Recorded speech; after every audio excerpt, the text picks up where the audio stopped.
Hello and welcome to this episode of Community Connections, airing on OROMIA11. I am your host, Anna Orr, and today we are talking about the opioid crisis in our community regarding our youth.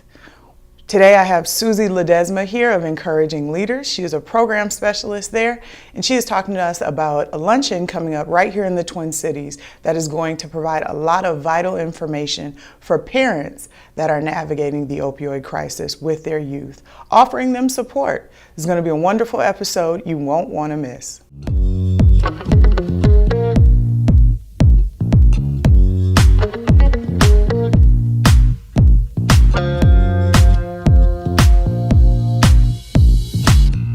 According to the Center for Disease Control, overall more than 80,000 deaths in 2023 were linked to opioids, mainly synthetic opioids like fentanyl and tramadol.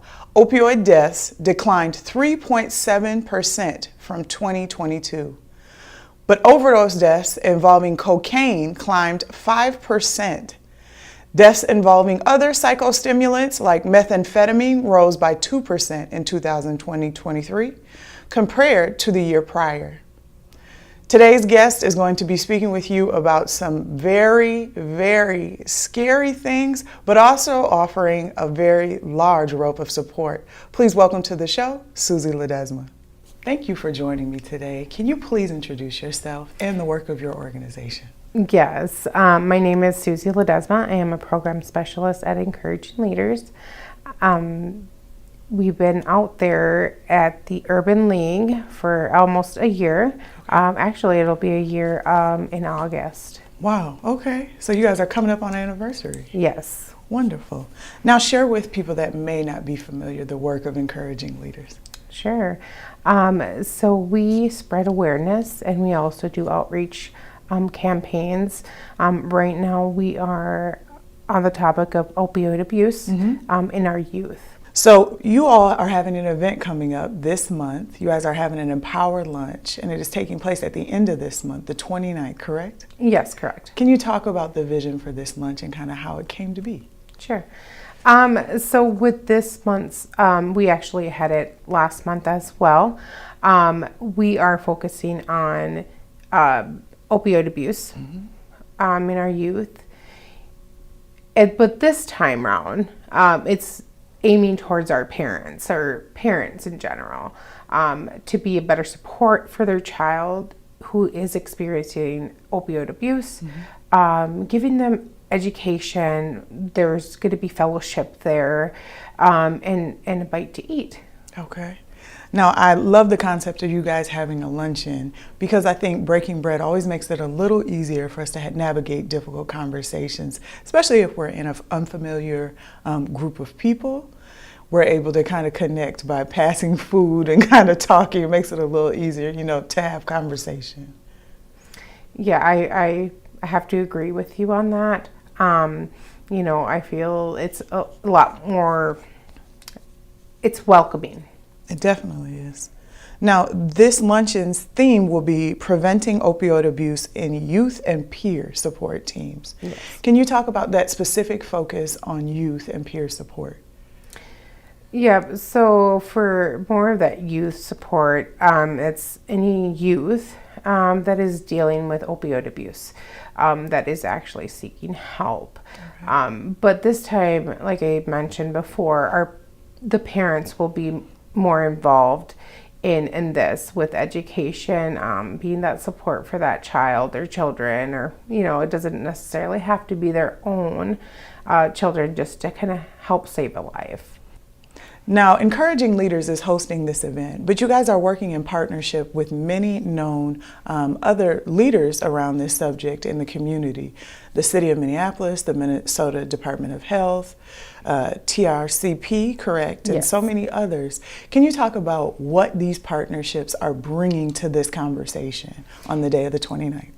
Yeah, it's actually super interesting. We have guest speakers that are coming to us to help spread the awareness and help parents understand. TCRP has a speaker that will be sharing her personal story. She's a youth and how she overcame that, and giving tips to other parents on what to look for when someone is, or when a youth is struggling with that opioid abuse. And then we have continuum care, where we'll be having a parent peer support specialist out there, and she'll be talking about more of the parenting skills, more sessions, what to expect for parents, what they should learn, kind of those tips for them. And also she'll be explaining what she does for her job. And then we have Nellie from Continuum Care, which will be training in the Narcan. And she will actually be presenting a couple new slides that came out. So definitely something to look forward to. And you'll get Narcan training. Susie, what you just said was so important. You just said that somebody's going to be there from Continuum Care providing on-site training to people so that they can help save someone from having an overdose, correct? Yes, correct. That's what Suboxone and Narcan are in support of, right? Yes. For those that may be unfamiliar. A lot of kids are encountering situations where they are in cars or in spaces with their friends are overdosing and they're leaving them to die in vehicles. I just heard a news story not too long ago sharing this exact information. So it is not a far off idea that someone we know or a youth may encounter someone that has the potentiality to overdose in front of them. This is also an opportunity for youth who probably aren't struggling with opioid abuse, but can be trained as well to help a friend. And we want to make that known and break away from the stigma, to be able to help somebody that is in need of help, and that's their cry for help. I think this is going to be really beneficial to a lot of different networks. You talked about some of the guest speakers that are going to be there. I think there is a very hard line to try and hear someone else's experience and not be compelled to hear about what got them out of addiction or what has helped them find the support necessary to move forward with their lives. I think if nothing else, this is going to give parents an opportunity to not feel alone in this space if they're navigating this with a child of their own or one in their network. Yes. We're also going to have Dr. Micah Hansen from Teen Forward. Okay. She'll be talking and covering kind of the mental health piece of it. And I feel that it's super important for parents to also be aware of that mental health that comes with opioid abuse and to better support them.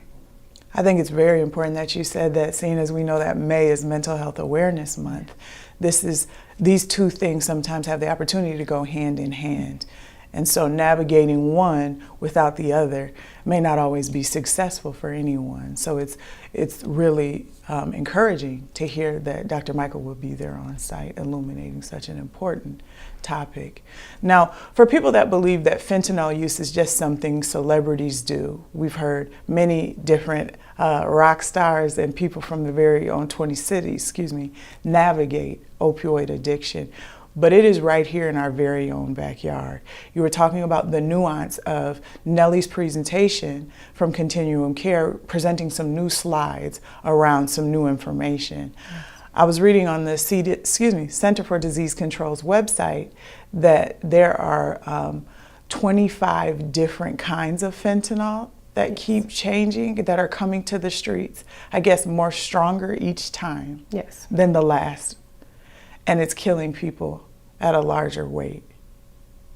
And faster. I was reading a statistic that 220 people died a day in 2023 from opioid overdose. That's an alarming number to think about. And it keeps rising, especially in our youth. The projections currently with the Center of Disease Control is that 104% increase on overdoses by 2025. Yes, that's correct. And a large percentage of that is going to be our children. Yes. and youth population.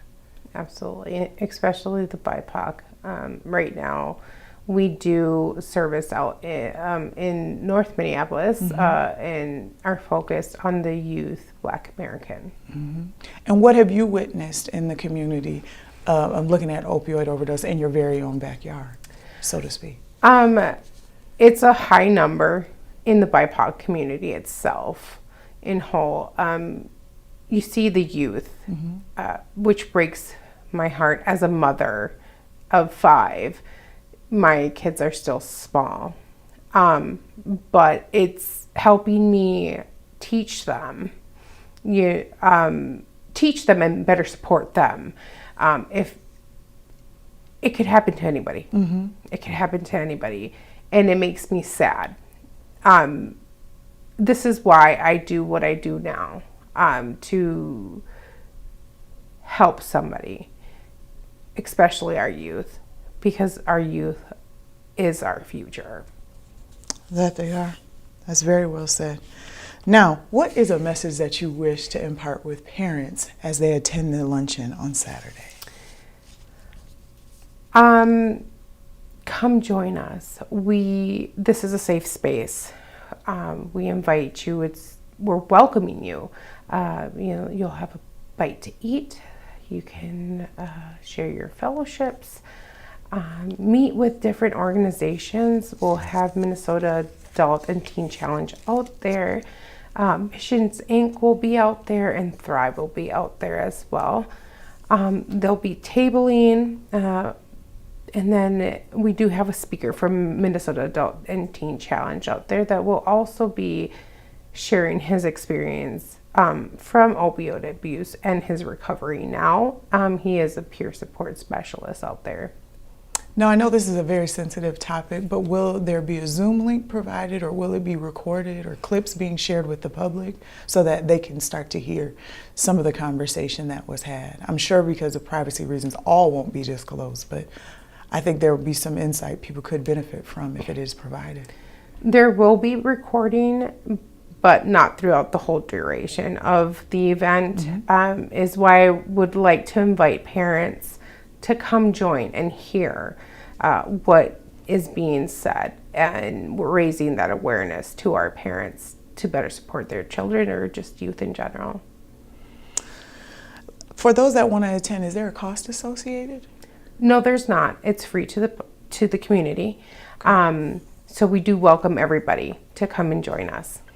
And lastly, for those that wish to attend, please provide them the address one more time so that they can stay connected to not only this amazing series, but also the work you guys are doing at Encouraging Leaders. Yeah, so the address for our office, or for the event, is 2100 Plymouth Avenue North in Minneapolis, and we are located in the lower level. Okay. And is Encouraging Leaders on social media? Yes, they are. You can find us on Facebook, Instagram, Twitter, and LinkedIn, and just search for Encouraging Leaders. Okay.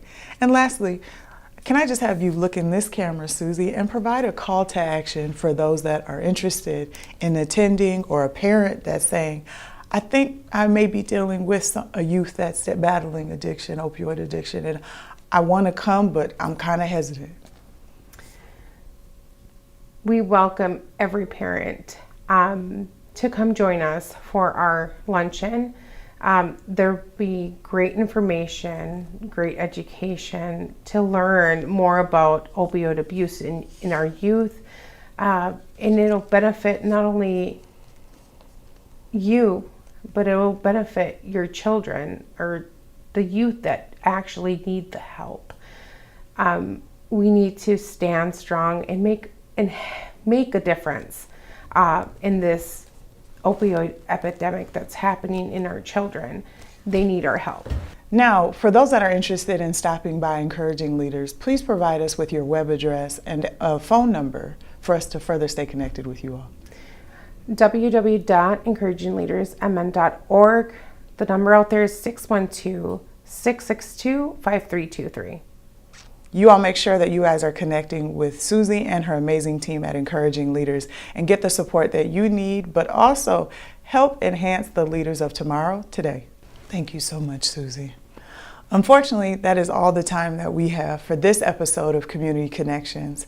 As always, I am Anna Orr, and this has been Community Connections airing on OROMIA11. I look forward to connecting again with you soon. A very special thank you to Susie and her team at Encouraging Leaders for all that you do and all that you continue to do in the community. Thank you for having us here.